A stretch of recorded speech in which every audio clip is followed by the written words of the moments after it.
umaga pong ito ay nandun pa rin po tayo sa ating message series na ating pong tinatalakay ngayong buwan na ito. Distractions, okay? At ngayon pong umaga pong ito, ang ating pong pag-uusapan, ang aking pong ibabahagi po sa inyo, salita po ng Diyos, ay wala pong iba kundi pa-distraction pa rin po, but our exact topic would be dealing with distractions. Alright? Dealing with distractions. Sa ating mong pagtatalakayan dito, kung nung last mga 2 Sundays, ang pinag-usapan natin regarding distraction ay yung distraction kay Mary and kay Martha. Ngayon naman po, pag-uusapan natin yung isa sa pinakamagandang halimbawa kung paano i-deal ito. Okay? At yan ay wala pong iba kundi si Nehemiah. Okay? So, babasahin natin ang buong Nehemiah o pag-aaralan po natin ang buong Nehemiah chapter 6 from verse 1 to verse 16. Alright? Pero ngayon pong umaga pong ito, ang ating po munang pag-uusapan, ang babasahin po muna natin ay yung Nehemiah chapter 6 verse 16. Okay? So kung nakita niyo na po ang inyong mga Bibles, okay, ang verse po na ito, ang Nehemiah po ay nasa Old Testament. Okay? So may I request everybody to please stand as we give reverence to the reading of God's Word. Alright? Nehemiah chapter 6 verse 16. Ito po ang sinabi.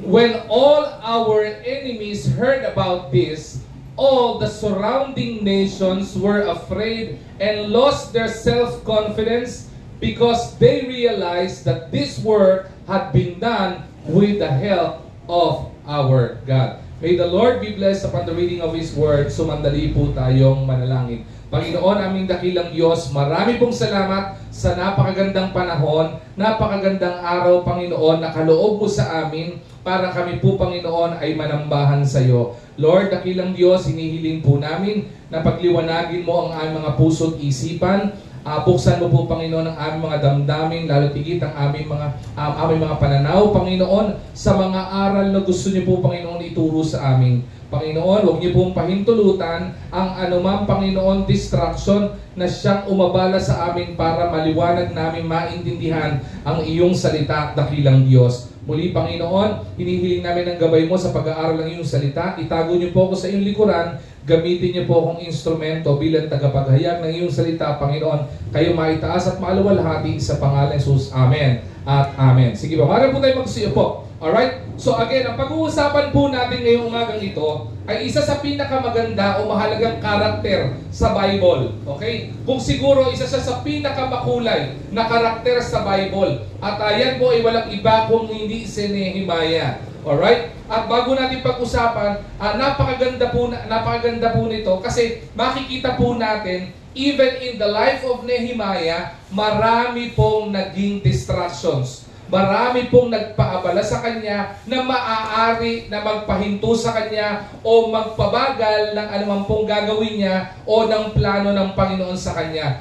Pero sa kabila nito, napakaganda po nung pamamaraan na makikita po natin ngayong umagang ito kung paano po ito hinandle ni Nehemiah. Okay? So tingnan po muna natin, bigyan po muna natin ng background. Now, if you would see, during the time of Nehemiah, ito po yung panahon na ang walls of Jerusalem was broken down. Okay? For many years. Okay? Mag-history muna tayo, no? Balik tayo sa old history po natin. For many years, walls of Jerusalem were protected by the walls. Okay? Meron pong wall po ito na pumoprotekta sa Jerusalem. Bakit po mayroong wall ang Jerusalem? Alam po natin, ever since, okay, marami po ang galit sa mga Jews. Okay? Even up to this point in time, marami pa rin po mga galit sa mga Hudyo.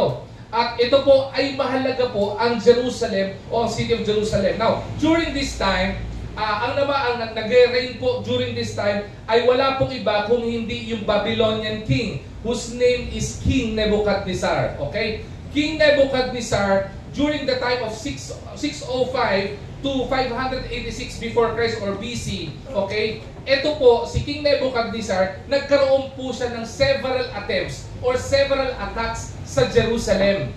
At ang nangyari po dito, it resulted to the broken down of the temple of Jerusalem, broken down of the marketplace, broken down of the sanctuary ng mga bahay doon. Lahat ng mga naan doon were broken down.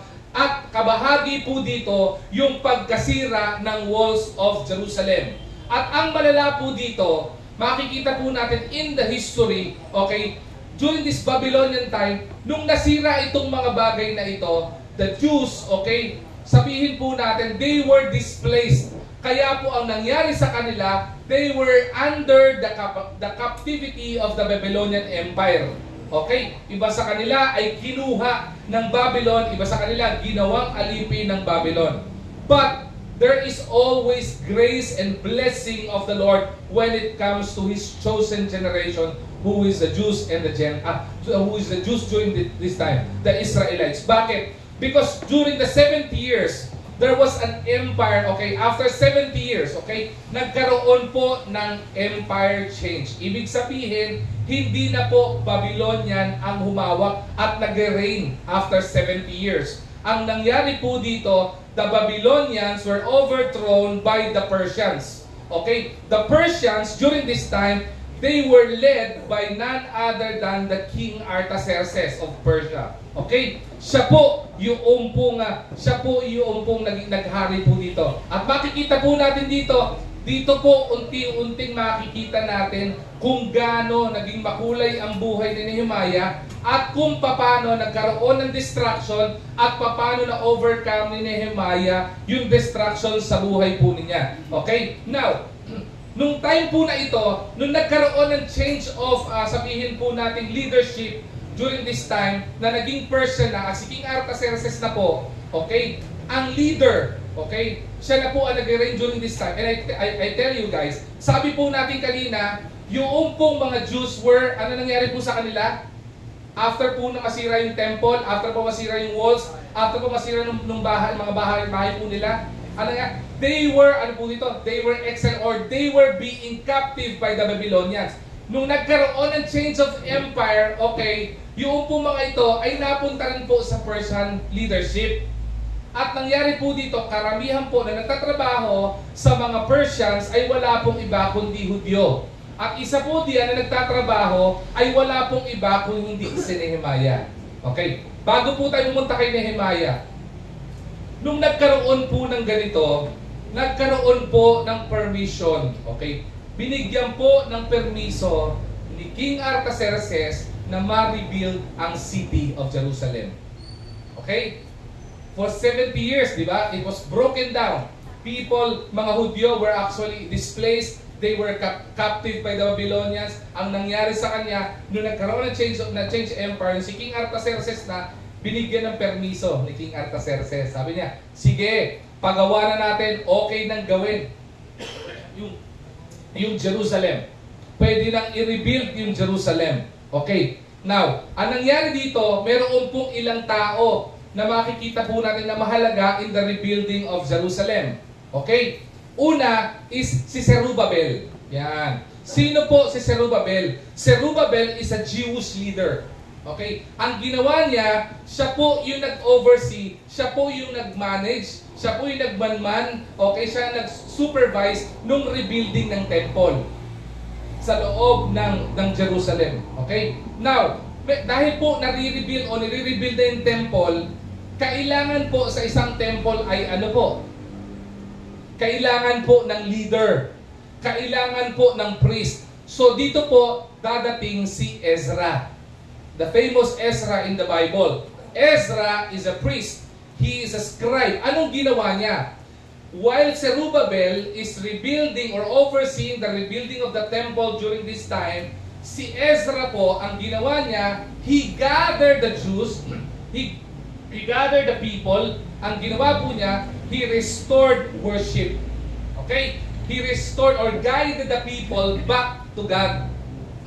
Ang ginawa niya, sinomon niya lahat ng mga tao, yung mga Hudyo, para sabihin sa kanila, nire-rebuild na ang wall. It's time for us to worship the Lord. Kasi marami pong panahon na to, marami mga Hudyo, hindi po sila pag-worship. Why? Because they were under the captivity of the Babylonians during this time. So ito na yung pagkakataon para malaya silang makasamba, malaya silang makapagpuri sa Panginoon. Duty po yan ni Ezra. Now, ang problema, while the temple is being built, yung paligid pa rin po nito ay sira. Yung mga tahanan, wasak pa rin po. at yung walls of Jerusalem ay wasak pa rin po. Ngayon, okay, pasok si Nehemiah. Nehemiah was actually an employee of King Artaxerxes. He was directly reporting to King Artaxerxes. The work of Nehemiah was a cupbearer. Alam niyo po yung cupbearer? Ang cupbearer po, mahalaga po yan sa isang hari. Ibig sabihin, kapag ang cupbearer po, lagi po nakadikit sa hari yan. At lahat po ng trabaho ng cupbearer, delikado. Alam niyo po kung bakit? Lahat po ng po ibibigay o yung pong kakainin o iinumin o anumang pong ibibigay sa hari, hindi po pwedeng dumiretso sa hari. Lahat po yan dadaan muna sa cupbearer. Halimbawa, mayroon pong nagbigay ng inumin sa hari, dadaan po muna sa cupbearer yan. Anong gagawin ng cupbearer? Titikman niya yan. Tapos aantayin niya kung ito ay may lason o wala. Kaya, totoo, bago mamatay yung cupbearer, kung may maglalaan, bago mamatay yung hari, hindi siya agad-agad mamamatay kasi yung cupbearer muna mamamatay. Pag may pagkain, same thing. Kung may ibibigay din, same thing, dadaan sa cupbearer. So mahalaga po ang trabaho ng cupbearer. Yan po ang trabaho ni Nehemiah. But during this time, he was visited by his family and friends. Pinuntahan po siya sa lugar niya kung saan po siya nagtatrabaho at ibinahagi po ng kanyang mga kaibigan, ibinahagi po ng kanyang pamilya na yung pong walls of Jerusalem are still broken down. And balik tayo sa simula ko, sabi ko po sa inyo, the Jerusalem is actually protected by walls. Because it was broken down, isa lang ang ibig sabihin po niyan. It would be open for many attacks. Marami pong magiging threat ng attack para po sila ay salakayin. At alam po natin, hindi lamang po Babylonians ang may galit sa mga Hudyo. Okay? Makikita po natin po mamaya po iyan. Ang nangyari po dito, Nehemiah was burdened. Sabi ni Nehemiah, naku, my beloved city is broken down. People, yung mga kapwa niya Jew is going back to the city of Jerusalem. They were trying to rebuild the temple. They were trying to rebuild their homes. But the problem, kahit ma-rebuild yung temple, kahit ma-rebuild yung kanilang homes, if the gates or the walls are broken, magiging prone pa rin sila sa atake. Hindi po magiging permanente yung pagkakagawa po nila. Sobra pong na-burden itong si Nehemiah. So what Nehemiah did was he prayed to the Lord. Makikita po natin yan in Nehemiah chapter 1 to chapter 5. Makikita po natin Nehemiah was burdened. He prayed to the Lord. He knelt down to the Lord and prayed, Lord, I am being burdened na i-build yung walls of Jerusalem. What am I going to do? The more na bine-burden siya ng Panginoon, the more na sumisidhi yung kanyang desire to rebuild the walls of Jerusalem. But again, he cannot do it alone. So ang ginawa po niya, sabi niya, somebody has to step up. Mayroon po kailangan tumayo para mag-initiate ng pag-rebuild ng wall. Kasi kung hindi, lahat din ng mga kababayan kong minamahal, mapapahamak din sila. Sabi po ni Nehemiah. So ang ginawa ni Nehemiah, after praying, he went to King Artaxerxes. Ang sabi niya kay King Artaxerxes, I am personally burdened because of the broken walls of Jerusalem. Sabi niya, pwede po ba King Artaxerxes, pwede po ba akong magtrabaho para po gawin po yung wall na ito? Ang sabi ng King Artaxerxes, grabe ang pangungusap ng Panginoon dito. Sabi ng King Artaxerxes sa kanya, sige, papayagan kita. Totoo, hindi po pwedeng payagan agad-agad ang isang cupbearer na umalis sa kanyang trabaho kasi nga po mahalaga yung trabaho niya. If there is no cupbearer, the king's life is at stake. Delikado po ang buhay ng hari. Pero sa pagkakataon pong ito, pinayagan ni King Artaxerxes, okay, si Nehemiah to rebuild the walls of Jerusalem. Wait! Sabi natin, ang Panginoon, pakinggan niyo mo ito ang Panginoon kapag ka nagpala, ano mo sabi sa Bible? Siksik, liglig, at Uumapaw. Tingnan niyo po ito When Nehemiah asked permission from the king na i-rebuild yung wall, magbibitaw sa posisyon niya, pinayagan. Blessing po yun. Yes, it was a blessing for him. Yes, it was a blessing for the land of Jerusalem. Bakit? Kasi marirebuild yung wall. Pero sabi nga, umaapaw ang pag-ibig ng Panginoon at pagpapala ng Panginoon. So after payagan ni King Artaxerxes si Nehemiah to oversee the rebuilding of the wall, ang ginawa ni King Artaxerxes, binigyan siya ng resources. Sige, eto pa ang resources mo para ma-rebuild ang wall of Jerusalem. Okay? So anong ginawa? Dali-dali po si Nehemiah. Dali-dali po si Nehemiah na pumunta po sa Jerusalem at ang una niyang ginawa, first thing he did was, he surveyed the place. Okay? He surveyed the place. Tingnan po muna natin. When he surveyed the place, tingnan po muna natin yung sabihin natin intensity o yung pagiging massive ng walls. Balik tayo dun sa walls of Jerusalem. This is actually the walls of Jerusalem. Tingnan po muna natin yung dimension ng wall. Okay? Sabi po dito, ang length po ng walls of Jerusalem ay 4,018 meters. Ganun po siya kahaba. Okay? Ibig sabihin, 2.4966 miles. Ganoon po kahaba ang walls of Jerusalem. Sumunod, yung height, yung taas ng wall. Ito po ay 12 meters. Di ba? Ilang metro yan? Kung ang paa ko ay 12, okay? Kung bilangin nyo ng 12, ganun po kataas yan. Sorry, hindi pala pa. Meters pala yung 1 metro ay, eto tama ba? Isipin nyo, 12 na ganon. Ganoon po kataas. Ang problema, hindi naman po ang nipis nito ay kasing nipis ng laptop na to. Ang kapal po ng wall ay 2.5 meters or 8.2 feet. Grabe, kapal, no? Kung 8.2 feet, di ba? Bilang ako ng wala, 1, 2, hanggang dyan. So, ibig sabihin, pwedeng pumasok ang kotse, ang sedan na kotse, sa wall of Jerusalem. Pwede siyang dumaan. Yaan po yung wall. Ang problema, hindi lang po wall yan.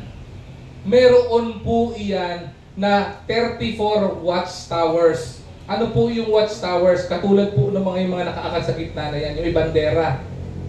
Bakit po meron ganyan? Nandyan po yung mga guard noong wall. Doon po sila nakatayo. Mas mataas po kaysa sa wall yan. Titingnan nila sa watchtower, nandun po yung mga nagbabantay para makita nila ahead na merong sumasalakay sa kanila. There are 34 watchtowers. And there are 8 gates. There are 8 different gates in the walls of Jerusalem.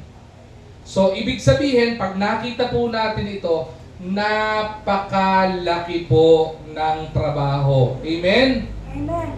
Ang bigat pong trabaho yan. Ang isang bahay po, na tipong 5 by 5 square meters, o sabihin po natin 35 square meters, mahirap pong itayo ng isang buwan po yan. Normally, maitatayo po yan 1 to 1.5 or at max siguro mga 2 to 3 months. Diba? Up and down na 35 square meters na bahay po iyan. Okay? Maliit lang po iyon. Ito po, ganito po kalawak. Ang problema, because they were prone from attack, kapag ka po hindi na-rebuild ang walls of Jerusalem, ibig sabihin, sa lahat ng magbibuild ng wall na ito, dapat po nilang paspasan. Ibig sabihin, dapat po nilang bilisan dahil kung hindi, sasalakayin sila at sila ay mapapahamak at lahat ng ni-rebuild nila, the temple, the houses, the marketplace, everything inside the wall will be destroyed again. So, ang ginawa ni Nehemiah, pumunta siya sa lugar. Ang ginawa niya, he surveyed the place. Tiningnan niya, ang ginawa niya, when he surveyed the place, ang ginawa po niya dito, inassess niya kung ano yung damage. At pagdating po niya doon, nakapandulumong damage ang nakita po niya. Bakit? Nung nakita niya, wasak ang buong city. Dahil sa paninirang ginawa ng mga Babylonians. At nung makita niya, yung walls of Jerusalem, it was put down into dust. Ibig sabihin, wala kang makikita na kahit anumang senyales na may hole doon dahil ito ay nawasak. Yun po ang assessment po dito ni Nehemiah. But look at this. Ang tanong, napanghinaan po ba ng loob si Nehemiah? Hindi po. Ang ginawa po niya ay ito. Mahalaga pong bagay ito bago natin malaman yung mga distractions ni Nehemiah at kung paano po niya na-deal yung mga distraction. Pakinggan niyo pong maigi ito. Okay?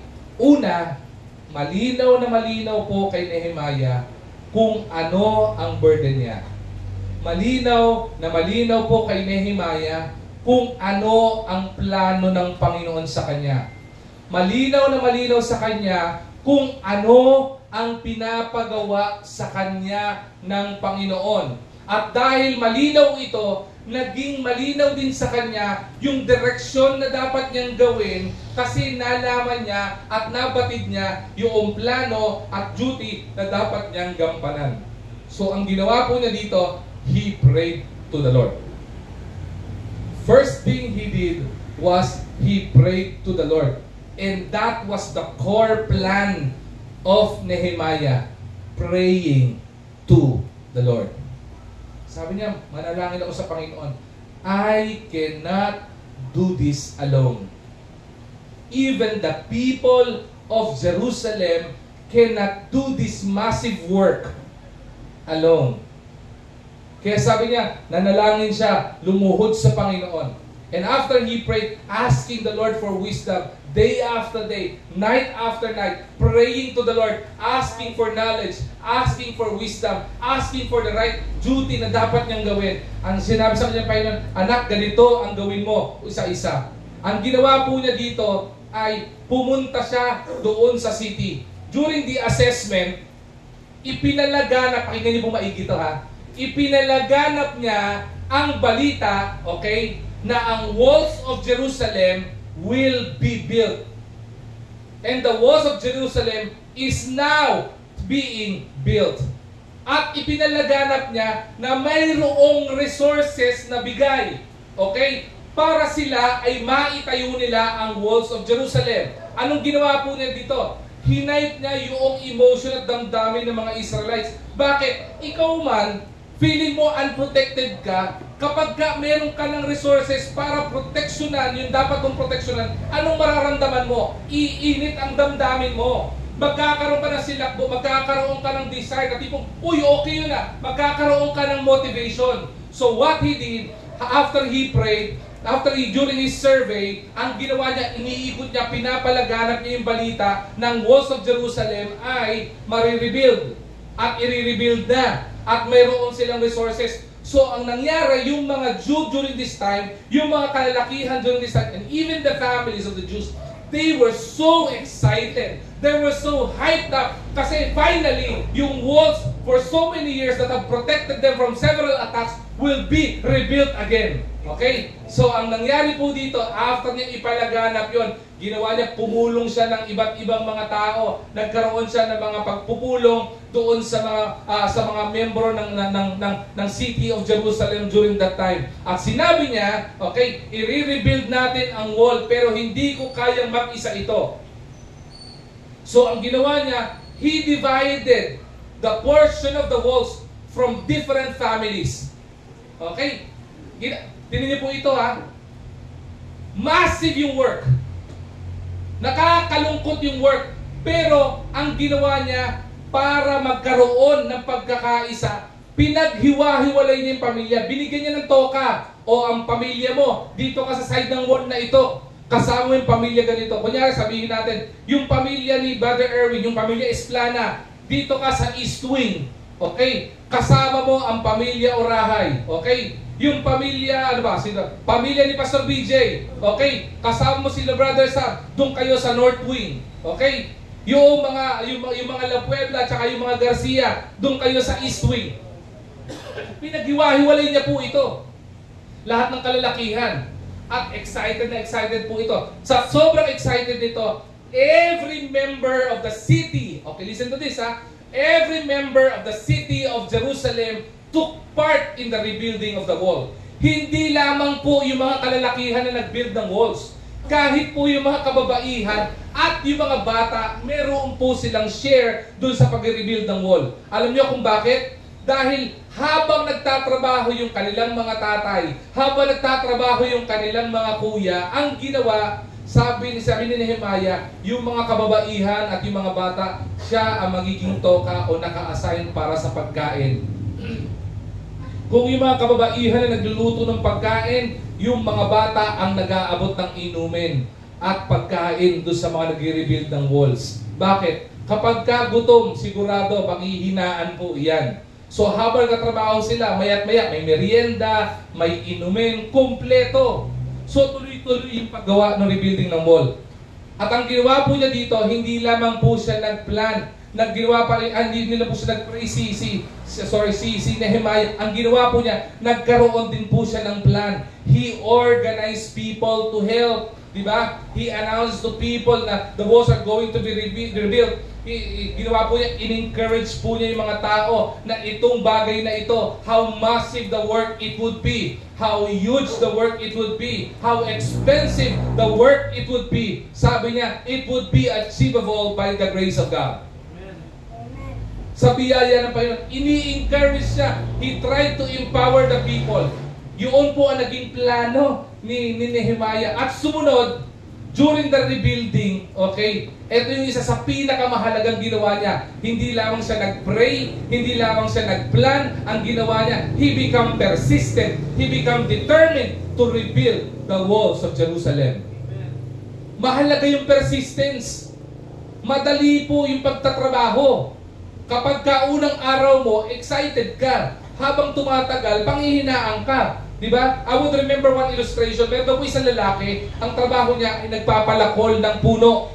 Nag-apply siya ng trabaho. Sabi niya, mag-a-apply po ako ng pagpuputol po, magtotroso that time. Sabi nung may-ari, isa lang ang requirement, kailangan may sarili kang palakol.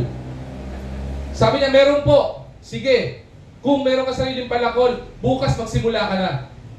First day, ang nangyari sa kanya, putol siya ng kahoy. First day pa lang, 10 puno yung pinatumba niya. Grabe, ang galing.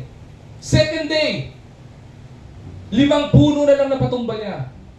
Third day, di ba? 2 na lang. Fourth day, 1 na lang. Pagdating ng 5th day, sabi niya, delikado to. Sabi, kinausap siya may-ari, yung nag-hire sa kanya, bibigay ko na sa yung last pay mo, last day ng work mo na. Bakit po?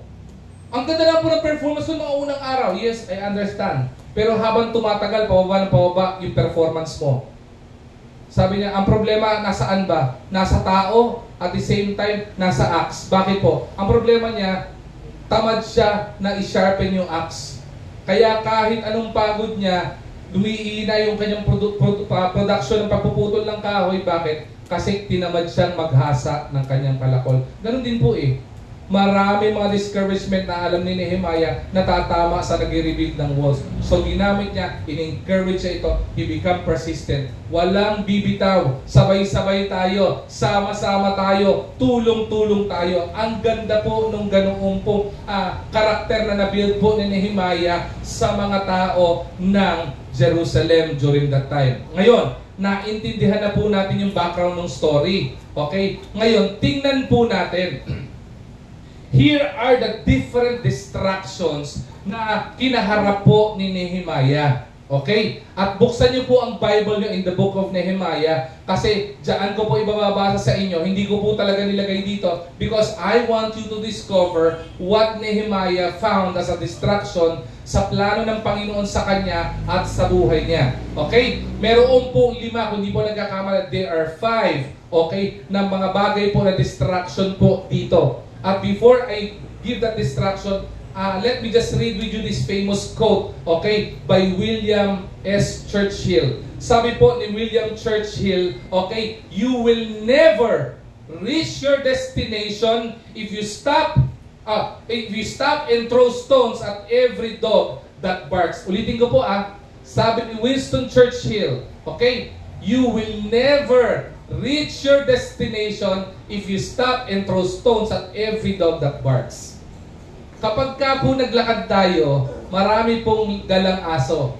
Hindi ka mabilis makakapunta sa pupuntahan mo kapag ka lahat ng mga asong tumatahol, hinihintuan mo at pinapansin mo at binabato mo. Okay? Ano pong sinasabi ni Winston Churchill po dito?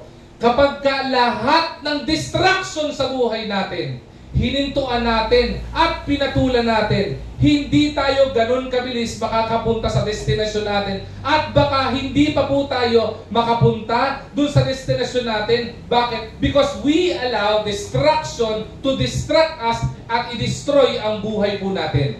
Okay? Sabi po yan. Now, tinan po natin. Meron po tayong ilang mga aral o 5 aral na matututunan po dito na mga bagay na nakapag-distract kay Nehemiah. Okay? Destruction kay Nehemiah or possible destruction ni Nehemiah during the rebuilding of the wall. And let's look how he overcame ito pong mga distraction na ito. So let's proceed. Unang distraction. Okay? Makikita po natin the first distraction of Nehemiah was the meeting. Okay? The meeting. Nehemiah chapter 6 verse 1 to 2. Basahin ko po sa inyo. Ito po ang sabi po diyan. Now it came to pass when Sanballat and Tobiah and Geshem the Arabian and the rest of our enemies, listen to this and the rest of our enemies heard that I had rebuilt or I had built the wall and that there was no breach left therein. Though at the time I had not set up the doors upon the gates, that Sanballat and Geshem sent unto me, saying, sabi dyan, come, let us meet together in some of the villages in the plain of Ono, but they thought to do me mischief. Okay? Tingnan po natin. Ano pong unang distraction dito? During the rebuilding of the wall. Tingnan niyo po dito During this time, ang sabi, tingnan niyo po dito hindi po sinungaling si Nehemiah during this time. But during this time, sinabi niya, okay, na ang walls of Jerusalem was already rebuilt. Okay? But the truth of the matter, hindi pa po siya fully rebuilt. Because there are still 34 watchtowers to build and there are still 8 gates to build. Nagsinungaling po ba si Nehemiah? No! He didn't. He is true to what he says. Na sinabi niya, the walls was built already. Truly, the walls were built already. But the gates were not yet in place. So, ibig sabihin, if the gates were not in place, hindi pa po ayos yung mga watchtowers, ibig sabihin, ito pa rin po ay open for attack. Right? Pero nung nalaman ito, ano yung naging distraction sa kanya? Si Sanballat, si Tobiah, si Geshem of the Arabian, and the other enemies. Anong ginawa sa kanya? Isipin nyo to Because they knew, okay, Nehemiah is the one rebuilding the wall, and they knew that Nehemiah is actually in the leadership of King Artaxerxes, and he was the cupbearer. So ang ginawa sa kanya, inimbita siya sa meeting. And I may say, sabi doon sa verse 2, it was, they planned to do mischief. Ibig sabihin, there are plans of harmful things na gawin kay Nehemiah. So this meeting is a harmful meeting. If Nehemiah did attend one of the meetings, sigurado hindi matatapos ang walls of Jerusalem. Bakit? Maitim yung balak ng mga kaaway niya Okay? Tingnan niyo po dito Pansinin niyo po kung paano po ito in-overcome o dinil ni Nehemiah. Nehemiah, he defeated distraction with discernment. Ulitin ko po He defeated distractions with discernment. Ano po yung discernment? Ito po yung pagkakaalam ng tamang gawin sa tamang panahon, sa tamang oras. Ito po yung tamang pagdidesisyon na dapat natin gagawin sa mga events po ng buhay po natin. Bakit po? Kaya po mahalaga po dito yung unang P na sinabi kong ginawa ni Nehemiah. Ano yung unang 3 P? Nehemiah did pray, Nehemiah did plan, and Nehemiah was persistent. Yun po yung una niyang ginawa eh. Mahalaga po iyon sa pananampalataya niya sa Panginoon. Dahil lahat po ng ginagawa niya ay naka-anchor o inaasa niya sa Panginoon. Kaya ang discernment po ay nanggagaling po sa Panginoon. Ang discernment po, gabay ito ng Panginoon sa atin. Listen to this carefully, mga kapatid kong mananampalataya. Marami po mga panahon na tayo ay madi-distract because of our different meetings. Tingnan niyo po kung paano na-overcome ito ni Nehemiah because of this discernment coming from the Lord. Nehemiah chapter 6 verse 3. Ano sabi dito? So I sent, sabi diyan, messengers to them with this reply. Sabi ni Nehemiah, I am carrying on a great project and cannot go down. Why should the work stop while I leave it and go down to you? Sabi niya dito, nagpadala siya ng sulat, may imbitasyon sa kanya sa meeting, at yung meeting na ito, maitim ang balak ng mga kaaway sa kanya. Pero sabi niya dito, because of the discernment that was given to him by the Lord, anong ginawa niya? Sabi niya, nagpadala siya ng mensahero, sabi niya, bakit ako pupunta sa meeting na yan? Meron akong malaking trabaho na dapat kong gawin at hindi ko kailangan hintuan. Alright? Ano po yun? Discernment sa Panginoon. Tamang desisyon na ginawa niya. Dahil kung hindi tama yung naging desisyon niya, ang mangyayari sa kanya, mapapahamak siya at hindi lang siya mapapahamak. The whole city of Jerusalem will be in danger as well. Remember, distraction will lead to, ano sabi natin, yung mga last messages natin, will lead to distraction. If we allow distraction or if we entertain distractions in our life, it would lead us to our life's destruction, pagkasira ng buhay natin. Nehemiah understood that.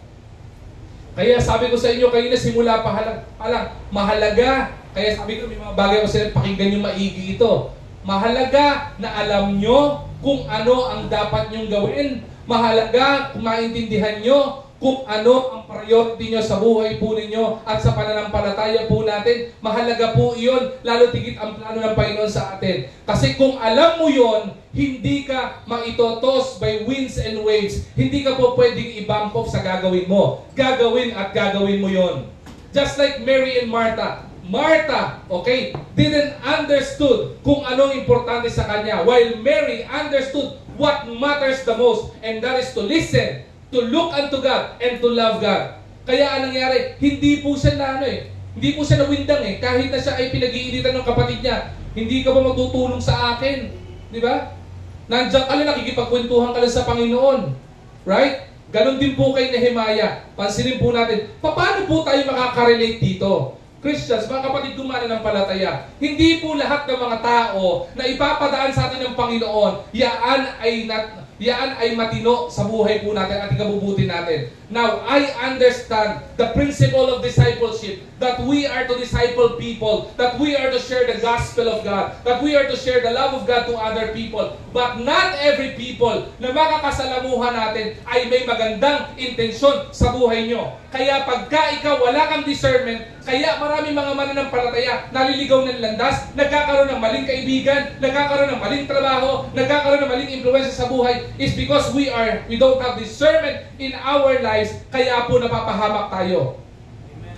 Sa mga business transactions natin, hindi po lahat ng ka-meeting po natin, yaan po ay tama. I would remember, one of my friend na businessman, sabi po niya, bibi po siya ng isang pharmaceutical. Sabi niya, alam mo pastor, sabi niya, if an offer is too good to be true, I tell you, it's not true.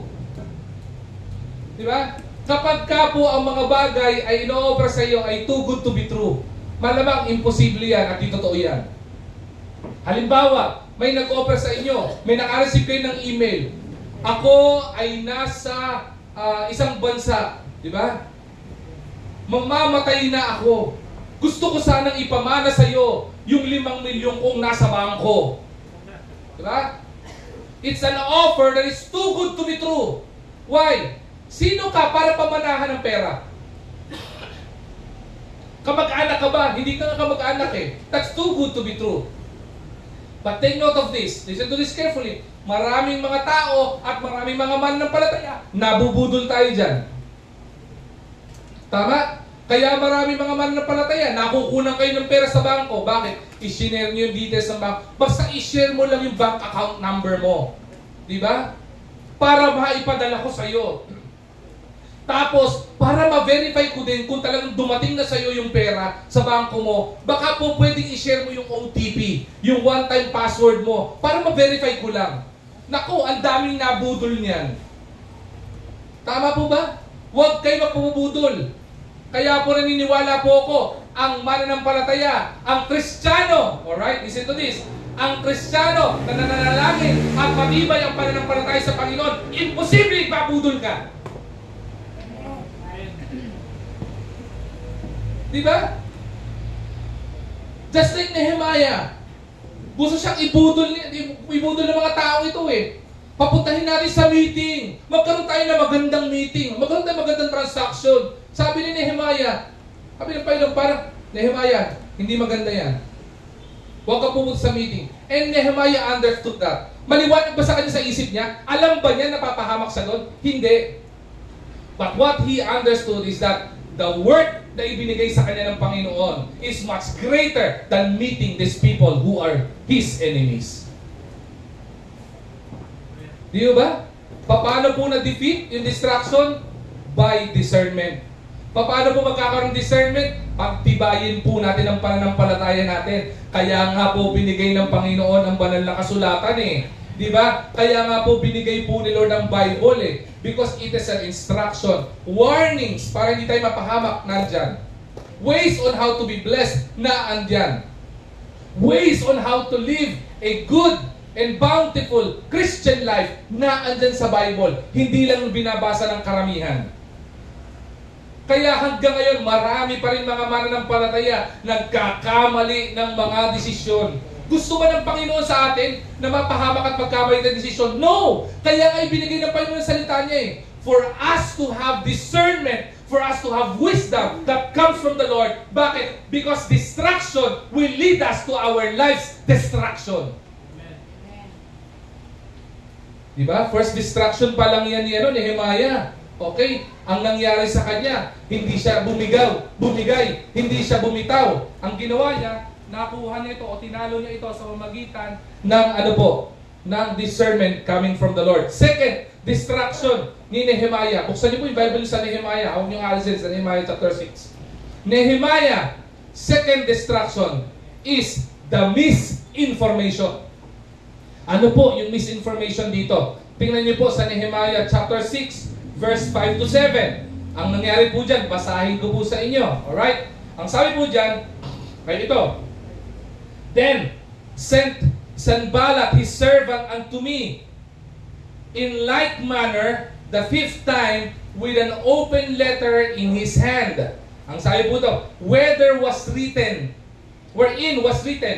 it is reported among the heathen, and Gashmu saith that thou and the Jews think to rebel, for which cause thou built the wall, that thou mayest be their king according to these words. Verse 7, and thou wast also appointed prophets to preach at Jerusalem, saying, there is a king in Judah. And now shall it be reported to the king according to these words. Come now therefore and let us take counsel together. Ano ang pinupush dito? Makikita po natin dito, ang pinupush po ng mga kaaway ni Nehemiah was the meeting pa din.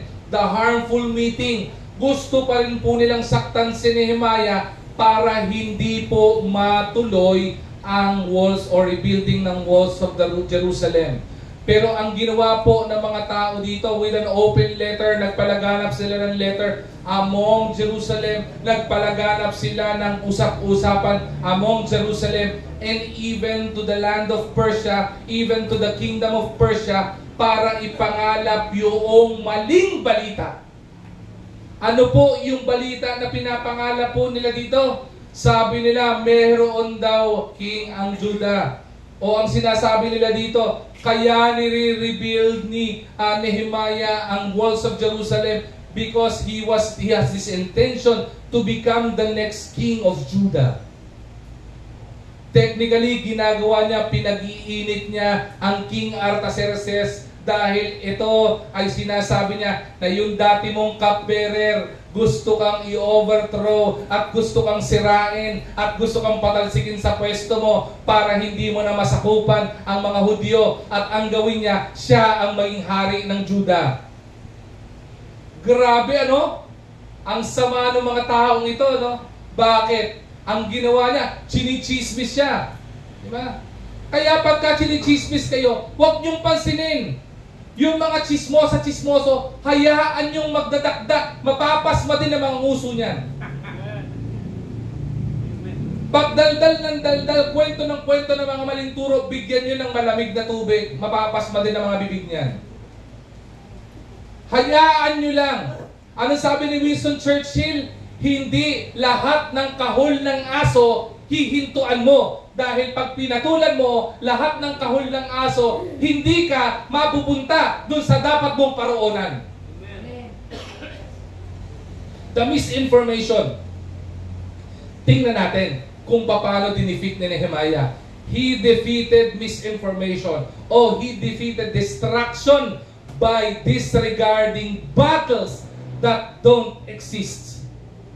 Ulitin ko ha. He defeated distractions by disregarding battles that don't exist. Nehemiah chapter 6 verse 8. Ito ang sinabi. I sent him this reply. Nothing like what you are saying is happening. You are just making it up out of your head. Sabi niya, sa gumagawa ng storya, alam mo, ang mga storyang sinasabi mo, hindi totoo yan. Okay? Yan ay kathang isip mo lamang. Sabi niya doon. Bakit? Because if the Israelites would listen to this and would believe this story, believe it or not, mawiwindang po sila during this time. At lalo tigit, kapag ka nalaman at pinaniwalaan ito ni Artaxerxes o ni King Artaxerxes during that time, malamang pati yung resources na bigay ni King Artaxerxes para ma-rebuild yung wall ay bawiin. So, paano niya in-overcome ito? Pawiwindang ka talaga dito eh. Subukan mo ikaw leader, pinagchichismisan ka, di ba? Chinichismis ka ng leader ng mga tao sa paligid mo. Pawiwindang ka eh. Alam mo, si ganyan, ganito ginagawa niyan. Alam mo, si ganito, papalitan ka niyan. Alam mo, yung ganito, yung mga tao mo ganito. Nako, pagka pinatulan nyo lahat ng bagay na yan, hindi lalago ang dapat mong paglaguan. Kung tayo mga pastor, ay titingin tayo sa lahat ng paninira sa atin, maniwala ka, hindi mag-move forward ang gawain ng Panginoon. Kung lahat ng mga sinabi ng mga tao against me, pinatulan ko, maniwala kayo, wala na tayo sa lugar na to. Amen. Diba? Kung lahat ng mga sinasabi against Pastor BJ, pinatulan ni Pastor BJ, malamang wala na sa gawain ito. Hindi po ba? Sa mga negosyante, kapag ka lahat ng mga competitors mo, pinatulan mo lahat ng patutsada ng competitors mo, maniwala ka, hindi lalago negosyo mo. Mga magkakaibigan, kung lahat ng mga chismis ng mga kaibigan mo, pinatulan mo, maniwala ka. Di ba? Mapapahama ka. Tanong, chismis nga eh. Ang chismis, alam mo yan sa sarili mo kung totoo o hindi. Kung chinichismis ka, ang pogi mo, pastor. Di ba? Alam mo sa sarili mo yan kung totoo o hindi. Kaya pag sinabi niyo akong pogi, huwag na sinungaling kapatid. Huwag ka na. Nasa church ka. Ito, may umemen. Diba? Kahit ano, alam mo sa sarili mo, kung chismis yung sinasabi sa'yo. Ngayon, kung sa sarili mo, alam mo hindi naman totoo, huwag mo nang patulan. Diba? Patol ka ng patol eh. Diba? Bakit? Pato ka ba?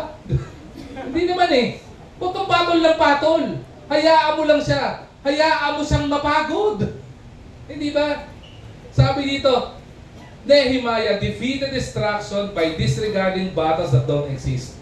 Diba? Hindi naman nangyayari pa eh. Diba? His enemies were attacking or trying to attack alin? him personally? No. They were trying to attack his mind. The meeting, they are planning to attack him physically. It didn't happen because of the discernment. Now, sabi niya, hindi po pwede nating masira ito physically. Sirain mo din emotionally o by mind. Diba? At ang ginawa dito, diba? Meron pong rules of battle. Diba? Ang pinakamatindi doon na battle, you make your enemies closer. Diba? O kaya ang gagawin mo, you destroy the enemy from within. Yan. Sa mga mahilig sa mga battles and wars na nagbabasa kayo ng mga novel, makikita niyo yan. The greatest battle ever won in the history of world, makikita nyo, mayroong pong mga spy. Sinisira nila yung country o yung leadership from within. Ganun ang ginagawa ng mga kaaway ni Nehemiah. They were trying to saywar the people. They are trying to destroy the focus and the mind of Nehemiah, saying na, gusto mo lang maging hari eh. Kaya mo ginagawa yan kasi nagpapakitang gilas ka eh. Kaya mo ginagawa yan.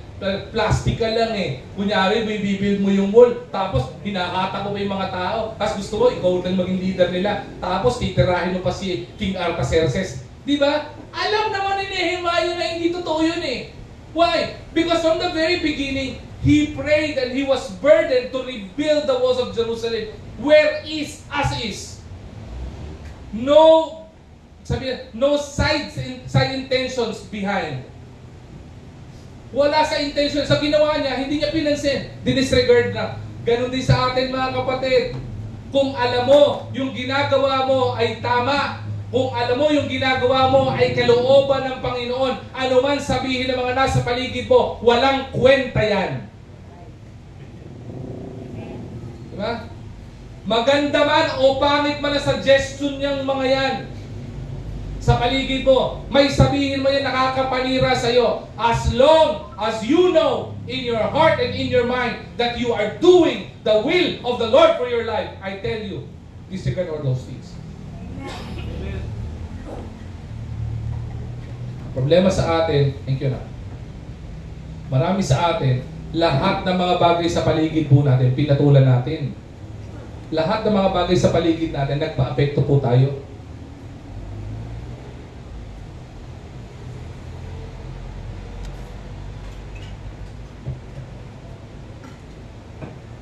Excuse me po. Lahat ng mga bagay sa paligid, nagpa-apekto tayo. Kahit nga yung mga bagay na wala naman tayong pinalaman, apektado tayo eh. Right? Yung mga nanonood dito ng showbiz, di ba?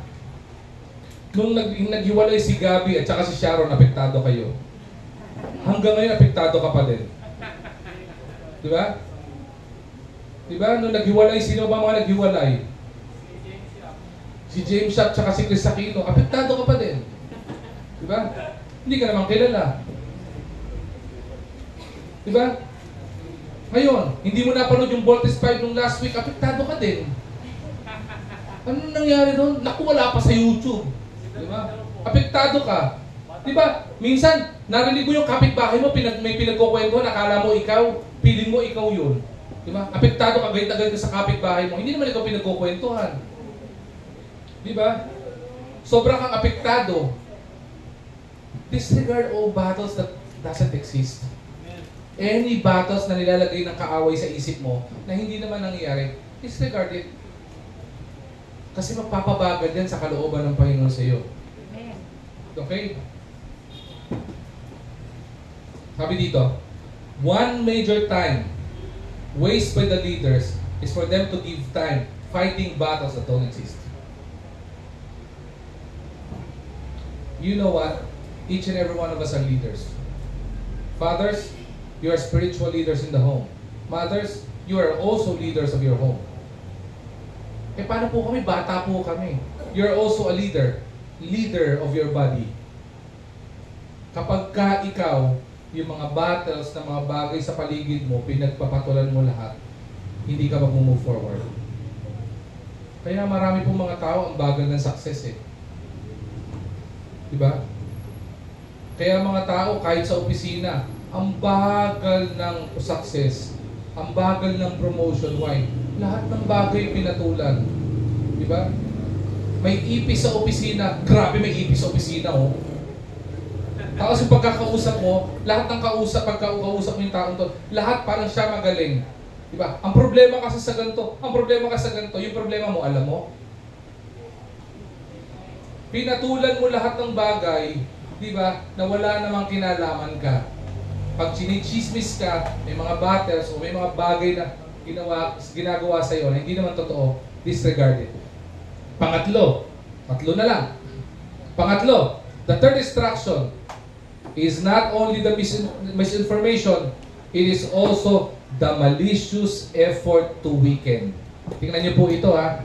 Nehemiah chapter 6 verse 9. Ano pong sabi dyan? Buksan niyo sa Bible po ninyo.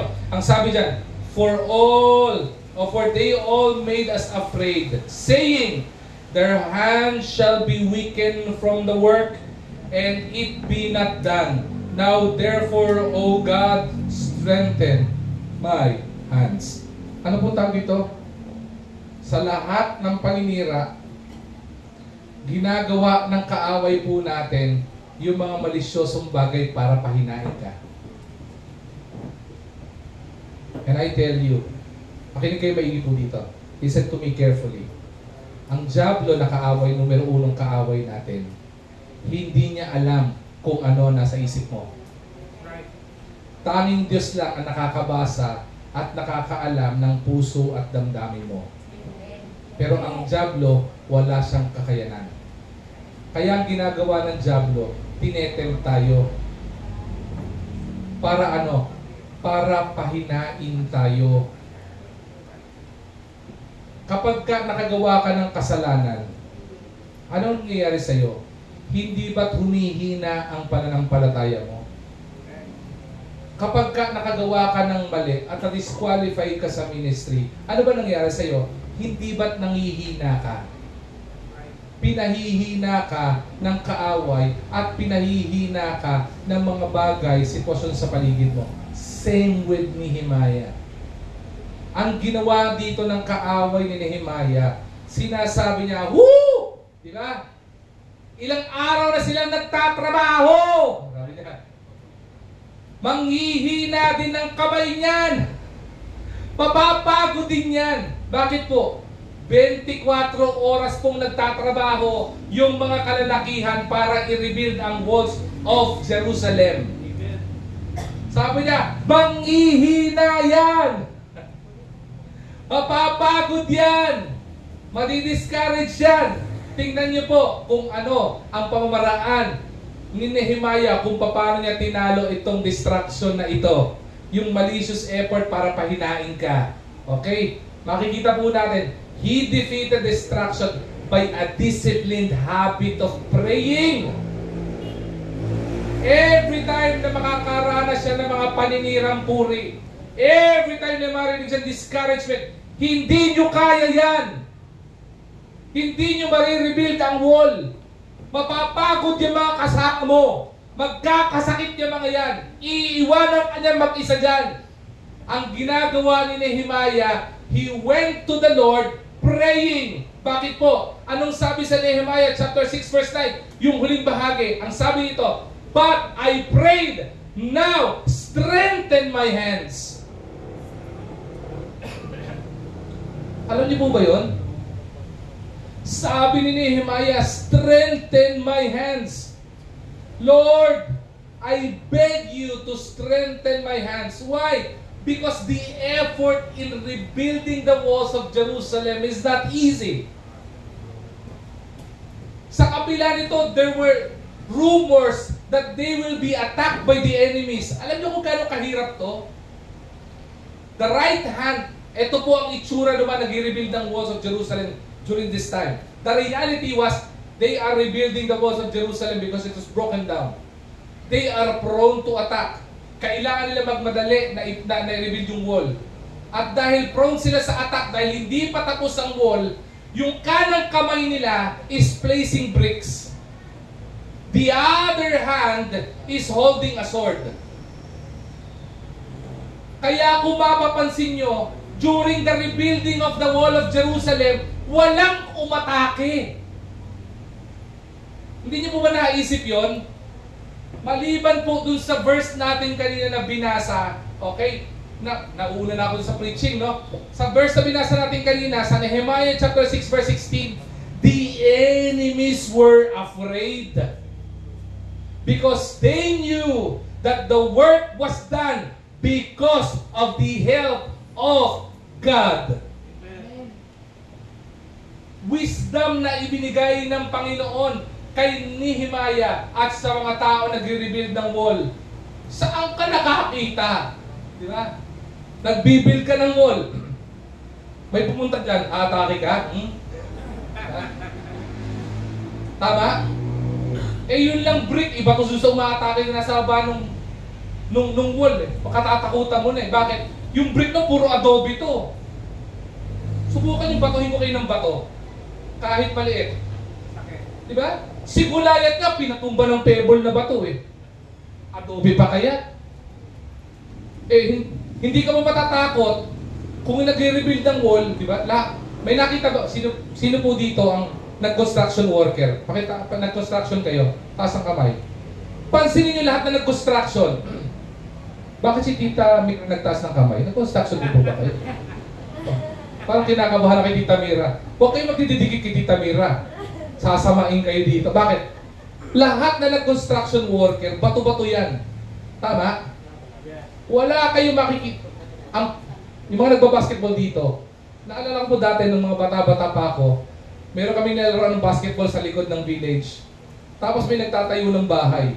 So kapag naglaro kami ng basketball, ang kasama namin naglalaro yung mga nag-construction. Eh, pambihira. Pag-angat pala ng kamay, parang sinusuntok ka na eh. Grabe ah. Parang ibang amoy ah. Amoy pulbos ah. Diba? Hindi pa yun. Ang masakit, kunyari lay up ka, diba? Sasalubuhin ka, ibabangga sa yung muscle, akala mo bumangga ka sa pader eh. Uy! Diba kaya nga tawag sa kanila pag makalaro mo, bato-bato, diba? Ganun talaga yun. Kaya kami sa kanila natakot at takihin ng ano eh. Ang rebuilding ng wall at yung mga gumagawa ng rebuilding ng wall ng Jerusalem eh. Bakit? Isipin mo, bato-bato tong mga to. Bato-batong may hawak ng bato, may hawak pa ng sword. Aatakihin mo? At ang masakit dito, bato-bato ng mga tao ito na may hawak ng sword, tapos ang kakampi pa nila si Lord. Aatakihin mo ba? Takot eh. Sabi dito, anong ginawa ni Nehemiah? Lord, I pray to you, strengthen my hand. Bakit? The truth of the matter, totoo naman eh. Sa dami nating ginagawa, papagod ka din eh. Meron po ba dito nagtrabaho hindi napagod? Pag meron nagtrabaho dito hindi napagod, kakausapin kita. Anong vitamins ang tinitira mo? Bakit hindi ka pagod? Di ba? Alive and kicking ka eh. Baka nagbabato-bato ka. Di ba? Ibang bato yan. Masama yan. Galit ang presidente natin dyan. Oo. Galit din ako kapag nawawala mikropono ko. Okay. Di ba? Baka ibang vitamins ang tinitira mo. Masama yan. Pero dito kay si Nehemiah, ibang vitamins ang tinira ni Nehemiah. Anong vitamins ang tinira ni Nehemiah? Prayer. Ang lakas magpalakas ng prayer. Tama ang Bible eh, di ba? Prayer can move mountains. Diba? Lord, strengthen my hand. Bakit di niyo ba naisip? Bakit ang prayer ni Nehemiah was strengthen my hands? Bakit hindi niya sinabi strengthen our hands? Ang dami nilang nagtatrabaho eh. Bakit? Makasarili ba si Nehemiah para ipanalangin na patibayin ang kamay niya lang? Hindi po. Kaya po sinabi ni Nehemiah to because he was entrusted by the Lord to lead the people in the rebuilding of Jerusalem. And if people whom he is encouraging to rebuild the walls would see him slacking o tatamad-tamad at pinanghihinaan, sila din panghihinaan. Tama po ba? Kaya ang panalangin ni Nehemiah, Lord, palakasin mo po ang kamay ko.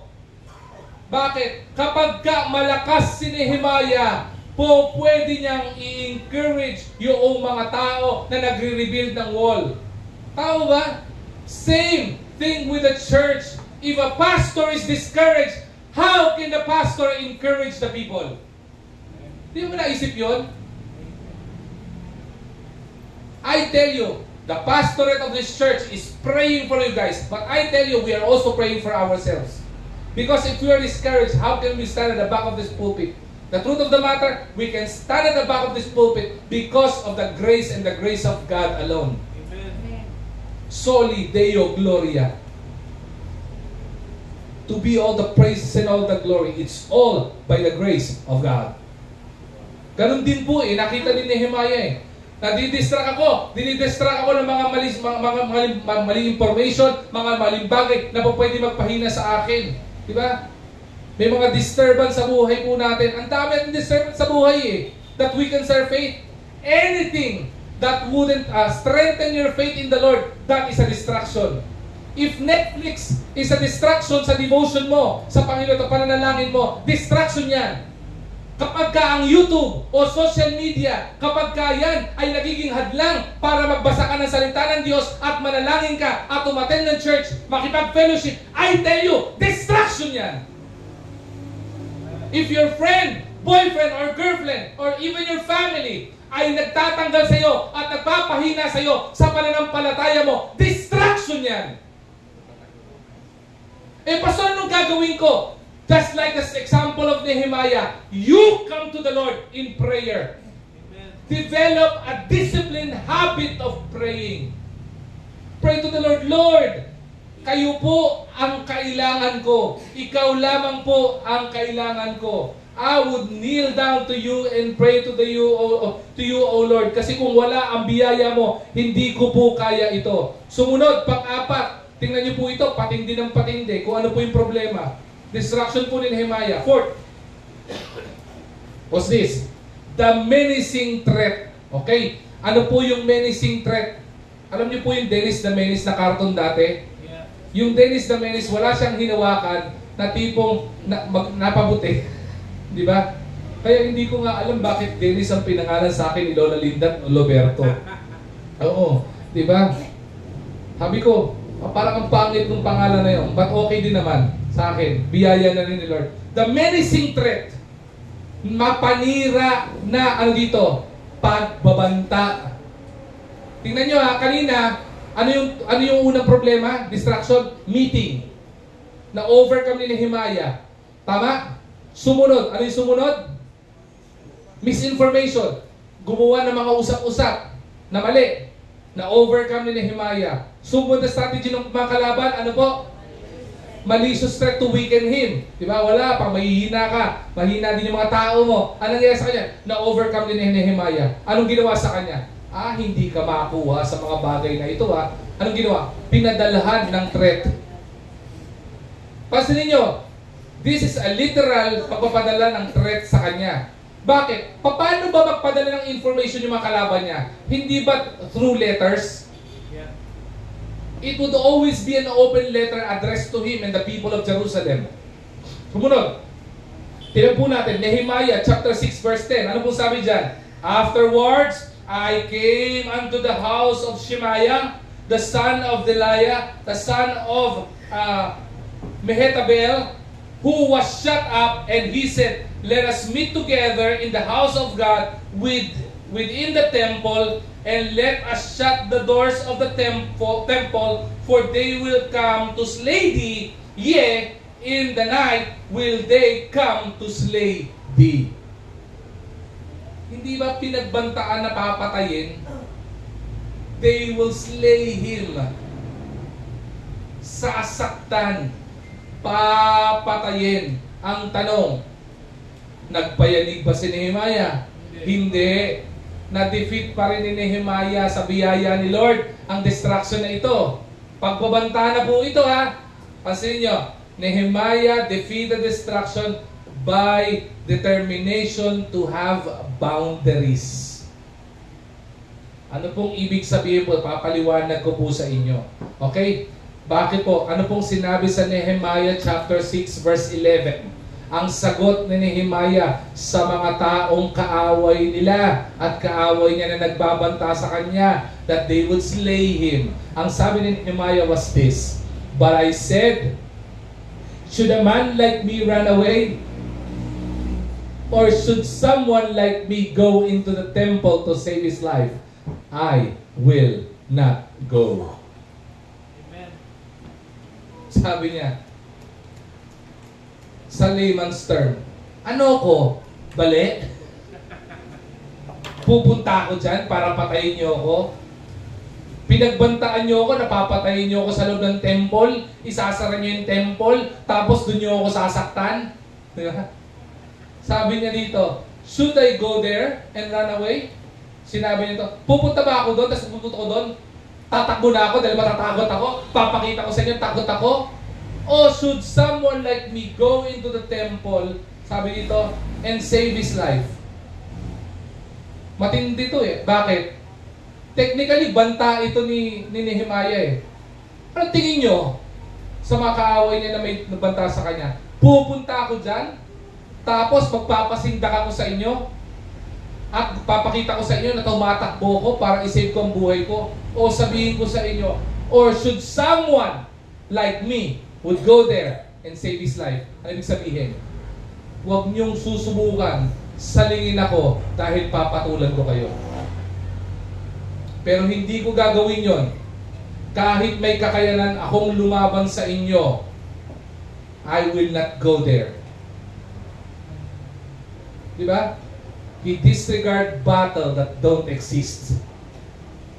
Sabi ito, anong ginawa niya? May determination siya to set boundaries in life. Ano kung tawag dito? Mga kapatid, listen to this carefully. This is how we can relate to this.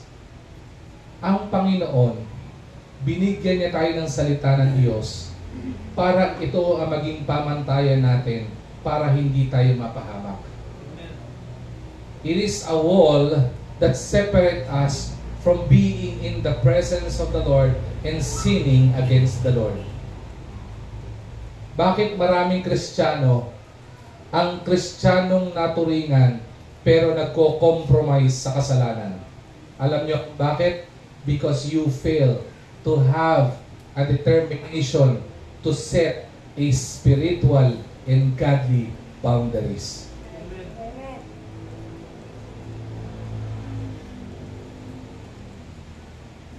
Masakit ito Sa pamilya nyo, ano pong pamantayan nyo para mapabuti ang mga anak nyo?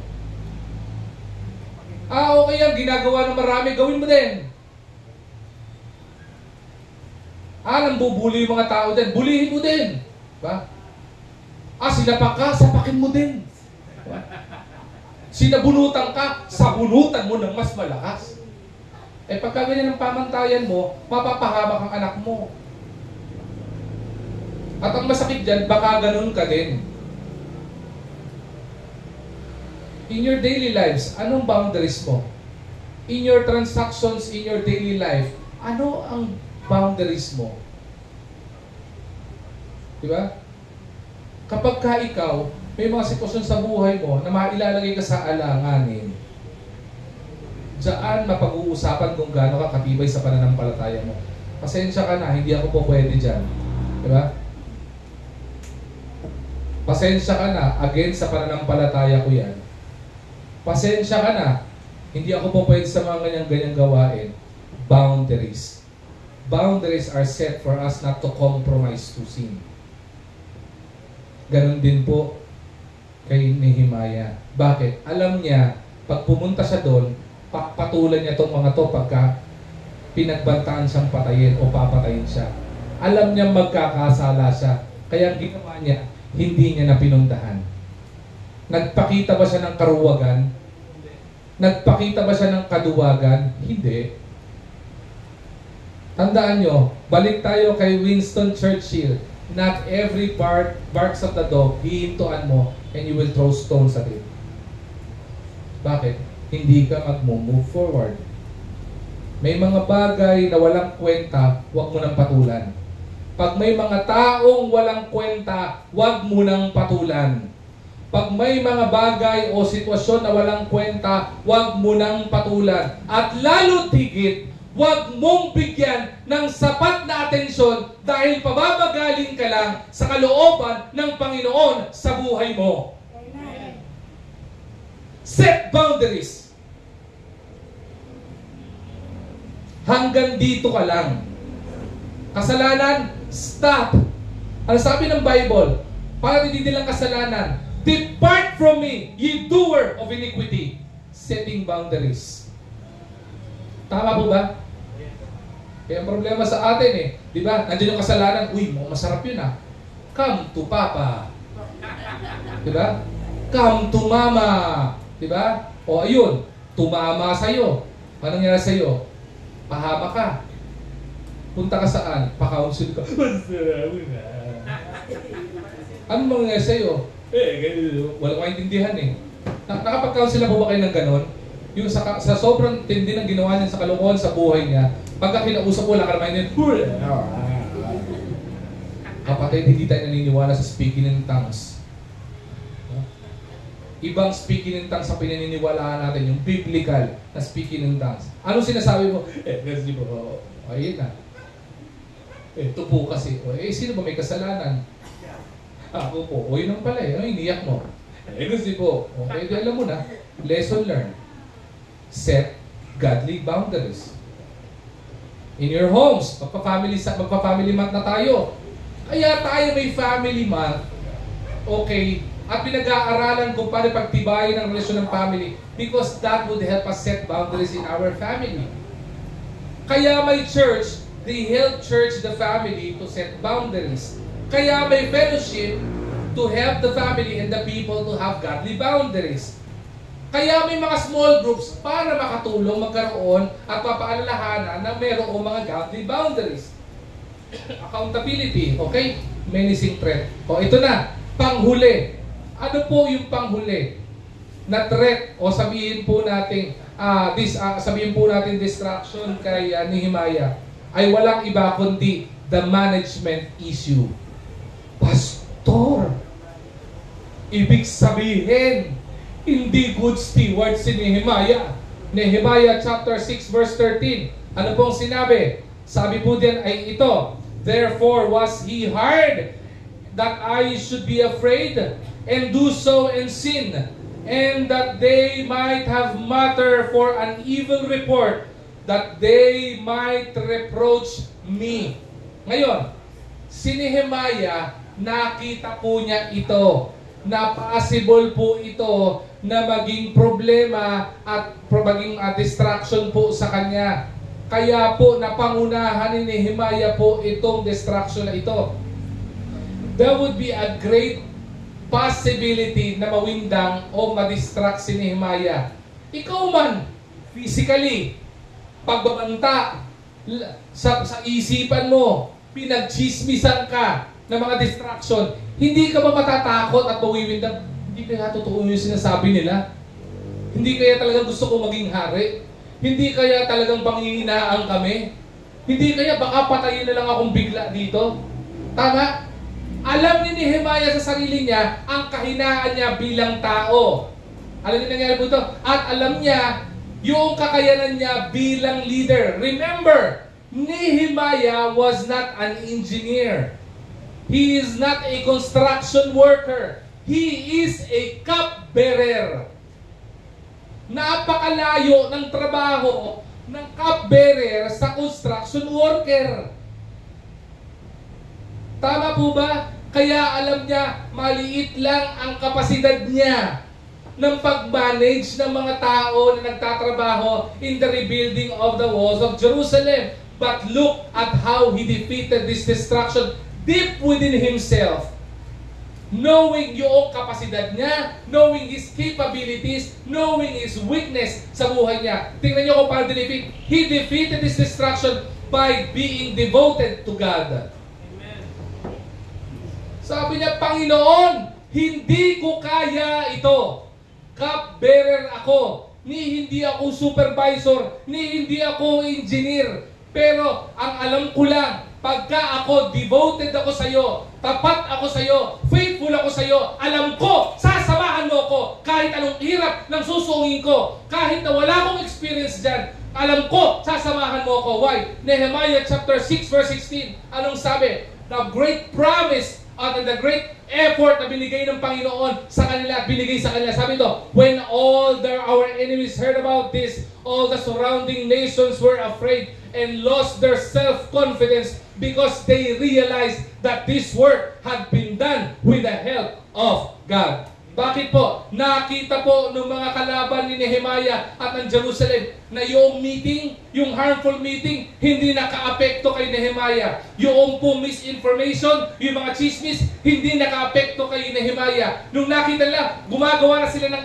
effort para pahinain si Nehemiah at yung mga nag-rebuild ng walls ni Nehemiah, hindi sila na-apektuhan, na-overcome nila. Yung pong menacing threat, yung nakakapahamak na pagbabanta na sa kanila, sa kanilang buhay, hindi pa rin sila naapektuhan. At kahit na yung pang sarili na possible na kahinaan ni Nehemiah, hindi pa rin siya nagpa-apekto. Lahat ito na overcome niya sa biyaya ng Panginoon. And the great result was, sabi dito, when all the enemies heard, nakita nila lahat ng po pwedeng distraction na ipatukot sa mga nagwo-wall dito, gumagawa ng walls na ito, ibinato na namin, hindi naapektuhan. Ang nangyari, yung mga nagbabato ng threat, yung mga nagbabato ng problema, yung mga nagbabato ng misinformation, sila ang naapektuhan, sila ang natakot. Sino ba itong mga ito? Nakakampi nila ang Diyos na hindi naapektuhan. Ganon din po tayo mga mananampalataya. In every battles, in every struggles of our life, we need to understand that if God is with us, then no one can ever be against us. Amen. Nobody, no one can be against the child of God. Amen. Natapos po ba doon? Hindi po natapos doon. The greatest blessing of Nehemiah and in the history of Jerusalem and in the city of Jerusalem was this. Tingnan po natin. Nakita po natin. Balikan po natin yung dimension, okay? Para makita po natin kung paano nagpapala ang Panginoon kapag ka ang mga anak niya hindi nagpapaapekto, hindi nagpapatinag sa anumang distraction ng kaaway o ng dyablo sa buhay natin mga mananampalataya. Yung tayo mga mananampalataya, kapag ka hindi tayo nagpaapekto para panghinaan ang manghina ang ating pananampalataya sa Panginoon, I tell you, the greatest blessing of the Lord will be given to us. Bakit? Sa walls of Jerusalem, makikita natin yung dimension, length, 4,018 meters. Height, 12 meters. Thickness, 2.5 meters. Kailangan gawing watchtower, 34 watchtowers. Kapag ka, gates na gagawin, 8 gates. Maghanap kayo ng engineer. Tanungin nyo kung gaano katagal matatapos ang project na ito. Maniwala po kayo, mahina ang mga taon para matapos ito sa ganito kamasid na trabaho. But the blessing of the Lord, sabi dito, the walls of Jerusalem was built in 52 days only. Amen. Tama po ba yun? Nakita niyo po ba yun? 52 days only. Why? Because Jerusalem and the Israelites and the Jews doesn't allow destruction to affect them. Ano mang kalaki na problema at gawain na kailangan nating gawin, maniwala po kayo sa hindi. Kapag lahat ng mananampalataya, sama-sama, nagkakaisa, nagtutulungan, maniwala po kayo sa biyaya ng Panginoon, ipagkakaloob niya ang greatest blessing sa buhay natin. Sino yung mga tao, yung mga mananampalataya na inaalaw nila yung distraction sa buhay nila? Yung mga tao na yon, ang mga tao na namimiss ang biyaya at pagpapala ng Panginoon. Yun din yung mga tao na nagreklamo sa Panginoon, Panginoon, bakit wala akong pagpapala? Kaya ka walang pagpapala. Hindi kasalanan ng Panginoon. Kasalanan natin. Bakit? Inalaw natin yung distraction sa buhay natin eh. Bakit? Itong mga to, hindi inalaw yung distraction sa buhay nila eh. Anong ginawa nila? Isipin mo bang mabubuo yun ng 52 days? Isipin mo yung mga tatay, yung mga kuya nagbibuild ng wall. Isipin mo yung mga nanay, magdamag, nagluluto din ng pagkain. Isipin mo yung mga bata, mayat-maya, abot ng tubig. Nauuhaw ka na po ba? Ito tubig, di ba? Kailangan mainitan, ito kape. Di ba? Gusto niyo po ba ng hilot? Hilot din. I don't know. Di ba? Sama-sama eh. 52 days. Bakit? Ano nangyari po dito? Let's go back to Winston Churchill. One of the greatest ruler or prime minister during the time of Queen Elizabeth reign.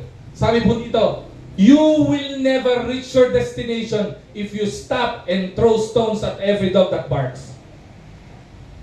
Kapag hinintuan po natin lahat ng mga taong kumakahol sa kalye, maniwala po kayo, hindi po tayo mapupunta sa paroroonan natin.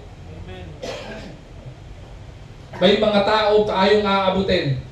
I tell you, wala pong problema doon. Pero kapag kayo mga taong ito, distraction sa iyo, pahintulutan mong gawin ko anong dapat niyang gawin. Problema niya na yon. Kapag may sitwasyon sa buhay natin na tipong tayo ay pahihinain ang ating pananampalataya, set those things aside. Kapag ang trabaho mo, pahihinain ang pananampalataya mo, I tell you, hindi kalooban ng Panginoon yan. Kapag may mga relasyon na magpapahina sa pananampalataya mo sa Panginoon, I tell you, hindi kalooban yung relasyon na yan sa'yo. Distraction yan. We are living in a life full of distractions. We are living in a life that is so busy, na sobrang busy natin, we forgot to be busy and focusing to what is important. We think what we are doing in this life is urgent. I tell you, you're wrong. I tell you, what is important in this life is for us to listen, to look at the author and the finisher of our faith, and that is none other than God. And pinakahuli is for us to keep on loving God who loves us the most. IBC Manila, we are to move forward. IBC Manila, by the grace of God, hindi tayo hihinto. IBC Manila, kung ang bagay na ito, kung ang pinatutuluyan natin church na ito, na luma na, and nakikita ng distraction, hindi ito ang magdidistract sa atin para tayo ay mag-move forward sa gawain ng Panginoon. If we think ang kahinaan natin ay hindi lang infrastructure, even the number of ministers in this church, don't allow it to be a distraction in this church. Why? Because if we allow distraction in this church, we will miss the great blessing of the Lord. Amen. Diba? Grabe, no? Detractors of Nehemiah were afraid because they knew that they could never and they would never have the ability to fight distractions if God is not with them. Amen.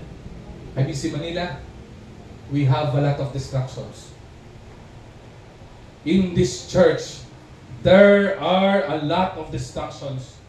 Ministries becomes distraction. Work becomes distraction. Studies becomes distraction. Relationship becomes distraction. Illnesses becomes distraction. Outside chismisan becomes ang daming distraction. But I tell you, IBC Manila, may the lesson of Nehemiah, how he dealt with distraction, be a lesson to each and every one of us for us to experience the great blessing of the Lord. Amen. Bakit? Nehemiah not allowing distractions in his life causes a lot of blessing. Alam niyo kung ano? It brought unity in the house of Jerusalem. Nagkaisa ang mga tao sa Jerusalem. Nagtulong-tulong ang mga tao sa Jerusalem. Nagkaisa ang mga tao sa Jerusalem. At sobrang nakita nila yung intact na yung mga kaaway ng Jerusalem at Israel, nakita nila kung gaano ka-intact yung mga taga-Jerusalem. Ang nangyari sa kanila, kinatakutan sila. Bakit? Because of their unity. Mahirap banggain ito, nagkakaisa ito. Mahirap banggain itong mga to, nagtutulungan ito. Mahirap banggain ito dahil pati bata tutulong para ipagtanggol ang kanilang city. Magsasama-sama sila. At lalo tigit, mahirap banggain ito kasi kakampi nila ang Panginoon. If there would be distractions in your life right now, may the lessons of Nehemiah, how he overcame distraction, be a lesson that would be in our hearts and in our minds. Sana po, naging hamon sa atin yung salita ng Diyos as IBC Manila would move forward and each and every individuals who are here would move forward. Shall we all stand up and pray? Lord God, the Heavenly Father, we are so thankful and we are so grateful for the abundant blessing and challenge of your word. Panginoon, marami po ang possible na maging distraction sa mundong ito, sa buhay namin, even for us, IBC Manila. But Lord, we know you are with us. And if you are with us, then nobody can be against us. Even our enemy, the devil, can never ever be against us, because you are more powerful than any distractions of this world. You are more powerful than any challenges and troubles of this world, Lord God. And again, we pray that you would challenge us to be faithful to you, to trust you, Lord God, and to always depend on you. Again, Lord God, we give you back all the praises and all the glory. And all the child of God would say, Amen. Amen. Are you blessed? Yes. Are you challenged?